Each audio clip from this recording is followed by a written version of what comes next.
हरे कृष्ण। तो आज हम पुनः भूमिका को ही पढ़ने वाले हैं और भूमिका में थोड़ा सा पोर्शन बचा हुआ है, तो आज उसको पढ़ने वाले हैं। देखते हैं कि श्रील प्रभुपाद आगे क्या लिखते हैं। तो अब तक हम चर्चा किए थे कि जिसमें हमें पता चला था कि श्री भगवान अन्य देवताओं की पूजा करने से मना कर रहे थे।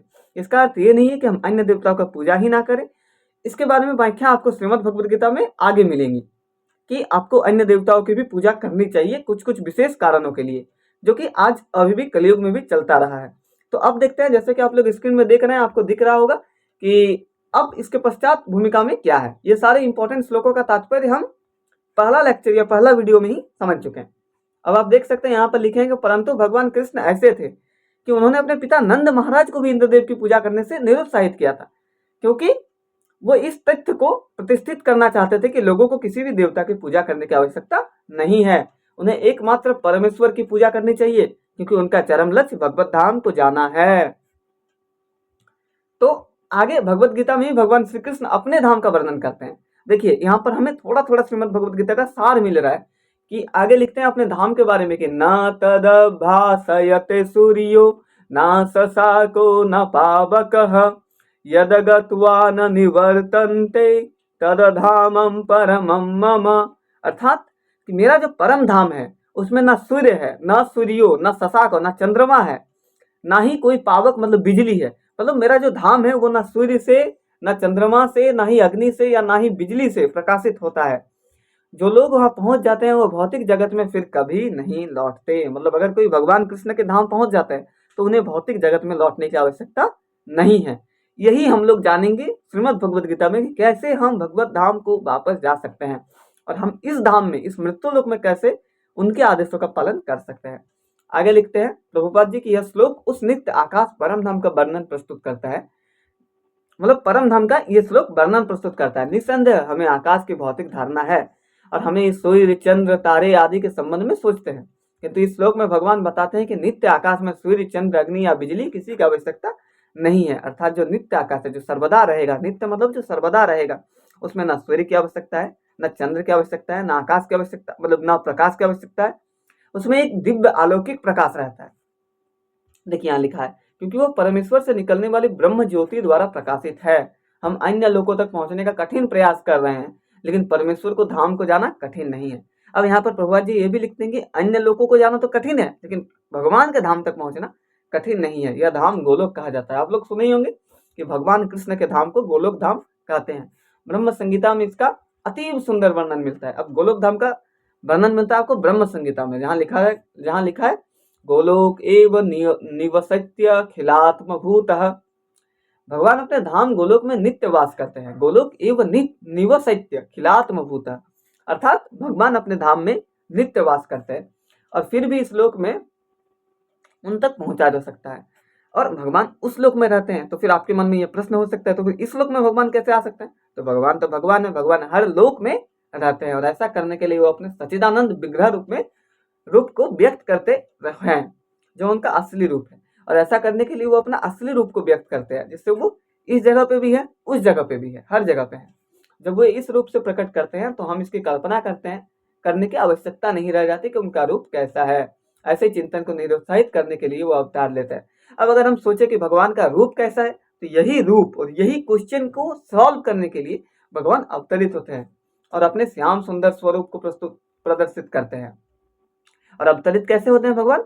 कृष्ण के रूप में, श्याम सुंदर के रूप में, हाथों पर बंसी लिए। मतलब वैसे ही जैसे आप उनका फोटो देखते हैं। दुर्भाग्यवश अल्पज्ञ लोग उनकी हंसी उड़ाते हैं, क्योंकि वो हमारे जैसे बनकर आते हैं और मनुष्य रूप धारण करके हमारे साथ खेलते कूदते हैं। तो जो अल्पज्ञ है वो सोचते हैं कि भगवान कोई एक साधारण पुरुष है, लेकिन ये उनका दुर्भाग्य है। लेकिन इस कारण हमें यह नहीं सोचना चाहिए कि वो हमारी तरह है। तो हम सबको, हम जो पढ़ रहे हैं भगवत गीता, जिन्हें थोड़ा सा भी ज्ञान है, उन्हें ये नहीं सोचना चाहिए कि भगवान हम जैसे हैं। भगवान हम जैसे बिल्कुल भी नहीं है। वो अपनी सर्वशक्तिमत्ता के कारण ही अपने वास्तविक रूप में हमारे समक्ष प्रकट होते हैं और अपनी लीलाओं का प्रदर्शन करते हैं, जो धाम में होने वाली लीलाओं की अनुकृत्या प्रतिरूप हैं। और भगवान कई सारे लीलाओं का प्रदर्शन करते हैं और ये लीला धाम में और भी ज्यादा होती है। यहाँ पे तो थोड़ा थोड़ा होता है, लेकिन आप धाम में और भी होती है। ऐसा भगवत गीता में आपको आगे आगे पता चलेगा। आध्यात्मिक आकाश के तेजोमय किरणों ब्रह्म ज्योति में असंख्य लोग तैर रहे हैं। अब ये जो आध्यात्मिक आकाश है, इसमें असंख्य लोक हैं। यह ब्रह्म ज्योति परम धाम कृष्ण लोक से उद्भूत होती है और आनंदमय तथा चिन्मय लोग जो भौतिक नहीं है इस ज्योति में तैरते रहते हैं। और ये ज्योति आता कहाँ से? ये भगवान कृष्ण से आता है और बाकी सारा लोग इस भगवान कृष्ण की ज्योति में तैरते रहते हैं। भगवान कहते हैं ना तद्भास्यते सूर्यो ना शशांको न पावकः यद्दत्वा न निवर्तन्ते तद्धाम परमं मम। जो इस आध्यात्मिक आकाश तक पहुंच जाता है उसे इस भौतिक आकाश में लौटने की आवश्यकता नहीं रह जाती। जैसा कि हम पहले भी डिस्कस कर चुके हैं, भौतिक आकाश में यदि सर्वोच्च लोक ब्रह्म लोक को भी प्राप्त कर ले या चंद्र लोक का तो कहना ही क्या है। मतलब अगर आप ब्रह्म लोक तक भी पहुंच जाते हैं तो भी वहां से जीवन की परिस्थितियां हैं, जन्म मृत्यु व्याधि तथा जरा होंगी। भौतिक ब्रह्मांड का कोई भी लोक इस संसार के 4 नियमों से मुक्त नहीं है। मतलब भौतिक ब्रह्मांड में जितने लोक है जैसे ब्रह्म लोक, सूर्य लोक, चंद्र लोक, स्वर्ग लोक, सारे लोक इन भौतिक 4 नियमों में हैं, जिसमें जन्म मृत्यु जरा तथा व्याधि है। मतलब कुछ ही क्षण तक रहना है, उसके पश्चात वहां से छूट जाना है। लेकिन जो भगवान का गोलोक धाम है वो नित्य लोक है, वहां से आना नहीं होता है। सारे जीव एक लोक से दूसरे लोक में विचरण करते हैं। हम सभी जीव अभी जैसे मृत्यु लोक में है, मृत्यु लोक से फिर कुछ और लोक में जाएंगे, उसके पश्चात कुछ और लोक में जाएंगे और इसी तरह हम विचरण करते रहेंगे।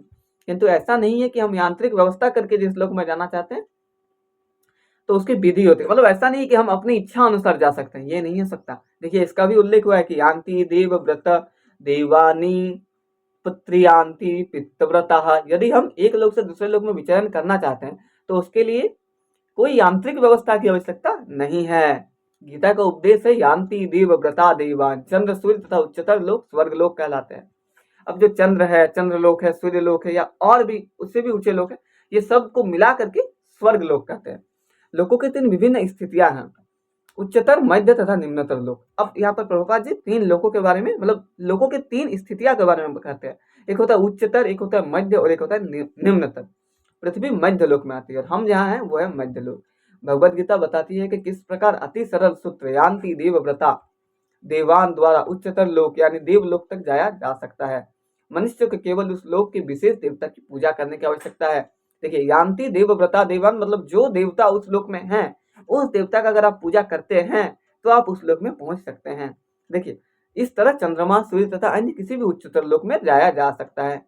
फिर भी भगवत गीता हमें इस जगत के किसी लोक में जाने की सलाह नहीं देती, क्योंकि चाहे हम किसी यांत्रिक युक्ति से 40,000 वर्षों और कौन इतने समय तक जीवित रहेगा तक यात्रा करके सर्वोच्च लोक ब्रह्मलोक क्यों ना चले जाए, किंतु फिर भी वहां हम जन्म मृत्यु जरा तथा व्याधि जैसी भौतिक असुविधाओं से मुक्ति नहीं मिल सकेगी।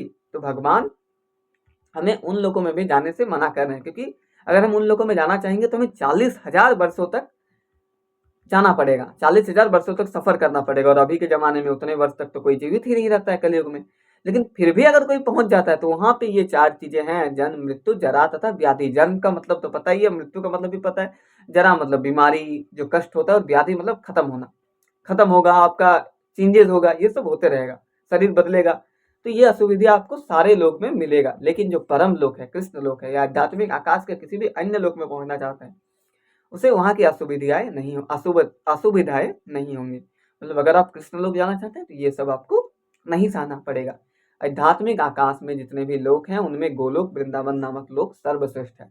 अब जितने भी लोग इस आध्यात्मिक आकाश में हैं उनमें सबसे सर्वश्रेष्ठ क्या है? हमारे गोलोक वृंदावन, जो कि भगवान श्री कृष्ण का आदि धाम है। यहाँ पर देखिए लिखा है, यह सारी जानकारी भगवत गीता में दी हुई है। ये सब चीज हमें श्रीमद् भगवत गीता में मिलेंगी और इसमें उपदेश दिया गया है कि किस प्रकार हम इस भौतिक जगत को छोड़ करके आकाश में वास्तविक आनंदमय जीवन बिता सकते हैं।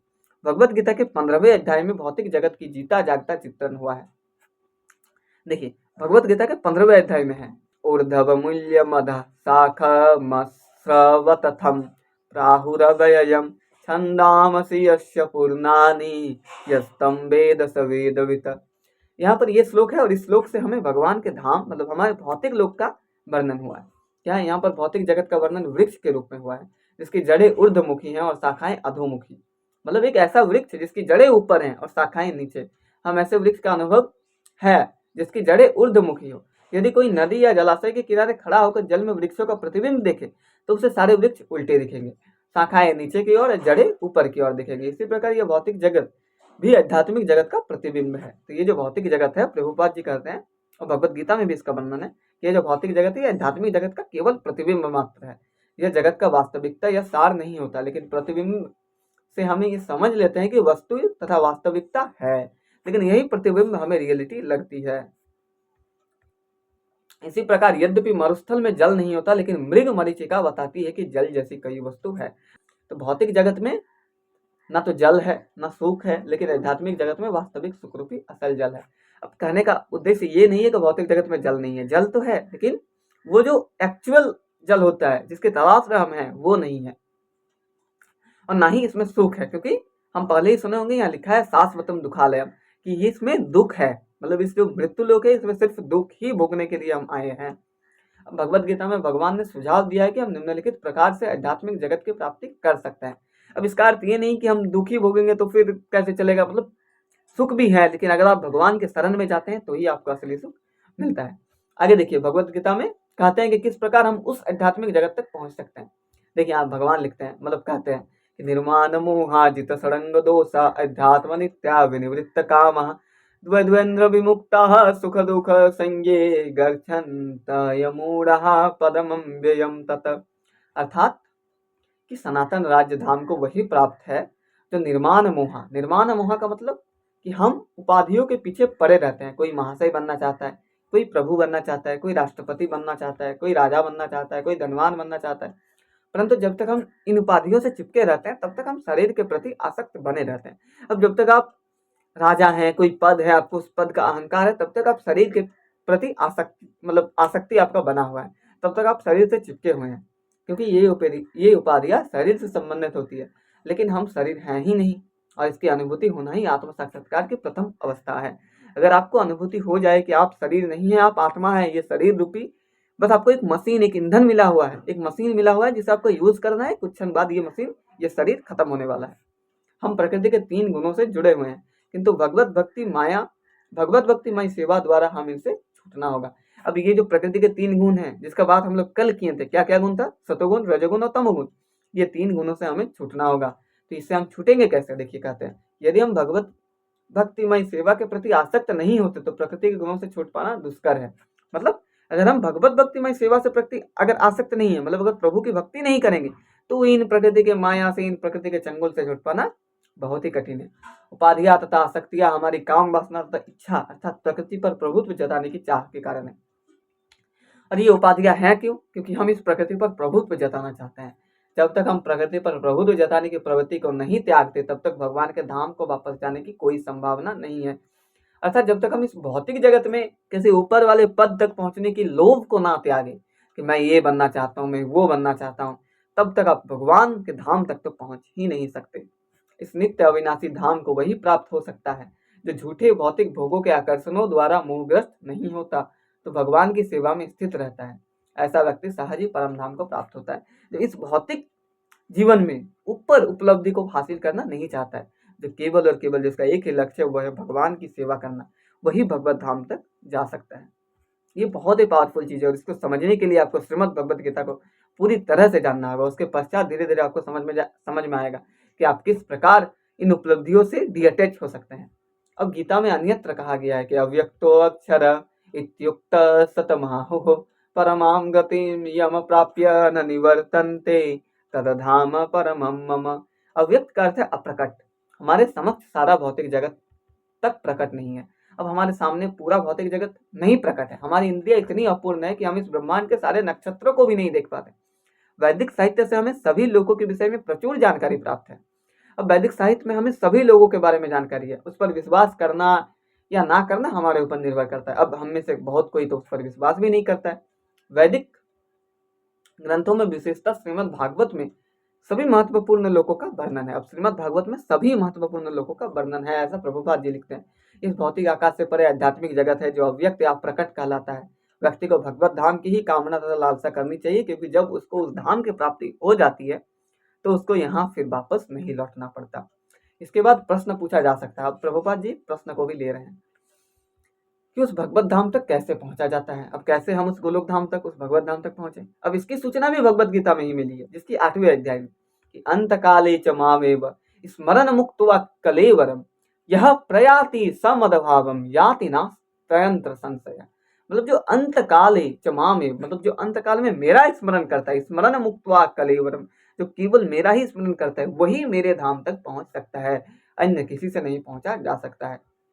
देखिए, अंतकाल में जो मेरा स्मरण करते हुए शरीर त्याग करता है, वो तुरंत मेरे स्वभाव को प्राप्त होता है, इसमें रंच मात्र भी संदेह नहीं है। ये भगवान श्री कृष्ण स्वयं कह रहे हैं। जो व्यक्ति मृत्यु के समय कृष्ण का चिंतन करता है वो कृष्ण को प्राप्त होता है, तो वो भगवत धाम को प्राप्त होता है। और जो कोई कृष्ण को प्राप्त कर गया तो कृष्ण के धाम को तो जाना उसके लिए अनिवार्य है, वो तो पहुंचेगा ही। मदभावम शब्द परम पुरुष के परम स्वभाव का सूचक है। परम पुरुष सचिदानंद विग्रह है, अर्थात उनका स्वरूप शाश्वत ज्ञान तथा आनंद से पूर्ण है। मतलब भगवान का जो स्वरूप है वो आनंद से पूर्ण है, वो शाश्वत है, वो हमेशा रहने वाला है और उसमें असंख्य ज्ञान है। हमारा यह शरीर सचिदानंद नहीं है, यह सत्य नहीं तो यह सत्य नहीं अपितु असत है। हमारा ये जो शरीर है ये सचिदानंद नहीं है। हमारा शरीर एक दिन के बाद छीन होने वाला है। यह शाश्वत नहीं अपितु नाशवान है। यह चित्त अर्थात ज्ञान से पूर्ण नहीं अपितु अज्ञान से पूर्ण है। हमें ज्ञान भी नहीं रहता है, हमें ज्ञान अर्जन करना पड़ता है, लेकिन भगवान के पास ज्ञान बाय डिफॉल्ट पहले से ही है। हमें भगवत धाम का कोई ज्ञान नहीं है, यहाँ तक कि हमें इस भौतिक जगत का पूर्ण ज्ञान नहीं है, क्योंकि ऐसी अनेक वस्तुएं हैं जो हमें ज्ञात नहीं है। भगवत धाम तो छोड़िए, हमें इन भौतिक जगत के बारे में भी ज्यादा कुछ पता नहीं है। यह शरीर निरानंद है, आनंद से ओत प्रोत ना होकर दुखमय है। ये जो शरीर है इसमें आनंद ना होकर ये दुखमय शरीर है। कभी माथा दर्द, कभी पेट दर्द, कभी ये प्रॉब्लम, कभी वो प्रॉब्लम, ये सब हम लोग का होता रहता है। किंतु जो व्यक्ति भगवान कृष्ण का चिंतन करते हुए शरीर को त्यागता है वो तुरंत ही सच्चिदानंद शरीर प्राप्त करता है। इस शरीर को त्याग कर इस जगत में दूसरा शरीर धारण करना भी सुव्यवस्थित है। मनुष्य तभी मरता है जब तक निश्चित हो जाता है कि अगले जीवन में किस प्रकार का शरीर प्राप्त होगा। देखिए, यहाँ पर प्रभुपाद जी बहुत ही इंपॉर्टेंट चीज बोलते हैं कि मनुष्य मरता तभी है जब उसका पहले से ही निर्धारण हो चुका है कि वो अगले जन्म में क्या बनेगा। इसका निर्णय उच्च अधिकारी करते हैं, स्वयं जीव नहीं करता। अब हम आप तो कर नहीं सकते कि हम मरने के बाद अगला जन्म किसका लेंगे। इस जीवन में अपने कर्मों के अनुसार हम उन्नति या अवनति करते हैं। ये जीवन अगले जीवन की तैयारी है। अब इस जीवन में हम जैसे कर्म करते हैं उसी के अनुसार हमें अगला जीवन मिलता है। इसीलिए आप लोक कथा में भी सुने होंगे कि कहते हैं कि ऐसे जानवरों जैसा कर्म ना करो। अतएव यदि हम इस जीवन में भगवत धाम पहुंचने की तैयारी कर लेते हैं तो शरीर को त्यागने के बाद भगवान के ही सदृश आध्यात्मिक शरीर प्राप्त कर सकते हैं। तो भगवान तक पहुंचने के लिए हमें इस जीवन में महान काम करना पड़ेगा। महान काम का उद्देश्य यही है कि भगवान की सेवा करना पड़ेगा। भगवान की सेवा कैसे होता है इसके बारे में भी वर्णन आपको श्रीमद् भगवत गीता में मिलेगा। अब जैसा कि पहले कहा जा चुका है, अध्यात्मवादी के कई प्रकार हैं, ब्रह्मवादी, परमात्मावादी तथा भक्त, जैसा कि उल्लेख हो चुका है। कई तरह के अध्यात्मवादी है जो अध्यात्म से जुड़े हुए हैं। इन लोगों की संख्या भौतिक जगत के लोगों की संख्या से अधिक बड़ी है। यह भौतिक जगत अखिल सृष्टि के केवल चतुर्थांश है। तो लेकिन मतलब ये भौतिक जगत जो है ये केवल एक चतुर्थांश मतलब एकांशहीन स्थित हो जगत, मतलब एक अंश मात्र है यह भौतिक जगत। इस भौतिक खंडों में लाखों करोड़ों ब्रह्मांड है। ये जो खंड है उसमें बहुत सारे ब्रह्मांड है जिनमें अरबों लोक, सूर्य तथा चंद्रमा है। किंतु यह सारी भौतिक सृष्टि संपूर्ण सृष्टि का एक खंड मात्र है। मतलब हम पूरे जो अर्थ को देख रहे हैं वो सिर्फ एक खंड मात्र है, ये बहुत बड़ा है। अधिकांश सृष्टि तो आध्यात्मिक आकाश में है। इसमें से मैक्सिमम चीजें तो ऐसे हैं जिनके बारे में हमें ज्ञात भी नहीं है। जो व्यक्ति परम ब्रह्म से तदाकार होना चाहता है वो तुरंत ही परमेश्वर की ब्रह्म ज्योति में भेज दिया जाता है और इस तरह वह आध्यात्मिक आकाश को प्राप्त होता है। जो भक्त भगवान के सानिध्य का भोग करना चाहता है वो वैकुंठ लोक में प्रवेश करता है, जिनकी संख्या अनंत है। यहाँ पर परमेश्वर अपने पूर्ण अंश चतुर्भुज नारायण के रूप में तथा प्रद्युम्न, अनिरुद्ध तथा गोविंद जैसे विभिन्न नामों से भक्तों के साथ साथ रहते हैं। मतलब वो जो गोलोक धाम है उसमें भगवान चतुर्भुज रूप में नारायण के रूप में रहते हैं, गोविंद के रूप में रहते हैं। जिनको जो प्रिय है वो रूप उनको वो दिखेगा वहां पे उस धाम में। अतएव जीवन के अंत में अध्यात्मवादी ब्रह्म ज्योति, परमात्मा या भगवान श्री कृष्ण का चिंतन करते हैं। मतलब जो अध्यात्मवादी है वो अंत में भगवान कृष्ण का ही चिंतन करते हैं। प्रत्येक दशा में वो आध्यात्मिक आकाश में प्रविष्ट होते हैं, लेकिन केवल भक्त या परमेश्वर से संबंधित रखने वाला ही वैकुंठ लोक या गोलोक वृंदावन में प्रवेश कर सकता है। अब अगर कोई नारायण या भगवान की स्मरण कर लेता है तो वो भगवान तक पहुंच जाता है, और जो भगवान का भक्त होता है वो अंत समय में भी स्मरण उनका कर लेता है। भगवान यह भी कहते हैं कि इसमें कोई संदेह नहीं है। इस पर दृढ़ विश्वास करना चाहिए कि अगर आप अंत समय में भगवान कृष्ण का चिंतन करते हैं तो आपका एकदम भगवत धाम जाना गारंटेड है। हमें चाहिए कि जो हमारी कल्पना से मेल नहीं खाता उसका बहिष्कार ना करें। हमारी मानव वृत्ति अर्जुन किसी होनी चाहिए। जो आपने जो कुछ कहा उस पर मैं विश्वास करता हूँ। तो प्रभुपाद जी लिखते हैं कि हमारी भी वृत्ति ऐसी होनी चाहिए कि भगवान जो कहते हैं उस पर आंख कान बंद करके विश्वास कर लेना, क्योंकि अर्जुन भी ऐसा ही करता है। अतएव जब भगवान ये कहते हैं कि मृत्यु के समय जो भी ब्रह्म परमात्मा या भगवान के रूप में उनका चिंतन करता है वह निश्चित रूप से आध्यात्मिक आकाश में प्रवेश करता है। तो इसमें कोई संदेह नहीं है, इस पर अविश्वास करने का तो प्रश्न ही नहीं उठता, बिल्कुल भी प्रश्न नहीं होता उठता। अब भगवान आगे भगवत गीता में उस सामान्य सिद्धांत की भी व्याख्या है जो मृत्यु के समय ब्रह्म का चिंतन करने से आध्यात्मिक धाम में प्रवेश करना सुगम बनाता है। भगवत गीता में एक और श्लोक है जो इसको बताता है कि कैसे आप अगर लास्ट समय में भगवान की चिंता कर लेते हैं तो आप वहां तक पहुंच जाते हैं। देखिए, यम यम वापि स्मरण भावम तयजतयन्ते कलेवरम तम तमेवैते कौन्तेय सदा तदभावतः वितः। अपने इस शरीर को त्यागते समय मनुष्य जिस जिस भाव का स्मरण करता है वह अगले जन्म में उस भाव को निश्चित रूप से प्राप्त होता है। अब सर्वप्रथम हमें यह समझना चाहिए कि भौतिक प्रकृति परमेश्वर की एक शक्ति का प्रदर्शन है। विष्णु पुराण में भगवान के समग्र शक्तियों का वर्णन हुआ है। अब अंत समय में आप जिस भाव की कल्पना करेंगे, जिस भाव के बारे में सोचेंगे, आप वही बन जाएंगे। विष्णु शक्ति परा प्रोक्ता क्षित्र व्याख्या तथा परा अविद्या कर्म संज्ञान्या तृतीया शक्ति, मतलब परमेश्वर की शक्तियां विविध तथा असंख्य है और वो हमारी बुद्धि के परे हैं। लेकिन बड़े बड़े विद्वान मुनिया या मुक्त आत्माओं ने इन शक्तियों का अध्ययन करके इन्हें 3 भागों में बांटा है। सारी शक्तियां विष्णु शक्ति है, अर्थात वे भगवान विष्णु की विभिन्न शक्तियां हैं। पहले शक्ति परा या आध्यात्मिक है, जीव भी परा शक्ति है जैसा कि पहले कहा जा चुका है। अन्य शक्तियां भौतिक शक्तियां तामसी है। मृत्यु के समय हम या तो इस संसार की अपरा शक्ति में रहते हैं या फिर आध्यात्मिक जगत की शक्ति में चले जाते हैं। अब यहाँ पर इसके पश्चात प्रभुपाद जी और थोड़ा सा हमें भूमिका में समझाते हैं, ये हम इसका नेक्स्ट वीडियो में करेंगे। आज के लिए बस इतना ही, फिर मिलेंगे एक और नई वीडियो के साथ। तब तक के लिए हंसते रहें, मुस्कुराते रहें और बने रहें भास्कर खवास टॉक्स चैनल के साथ। धन्यवाद। हरे कृष्ण।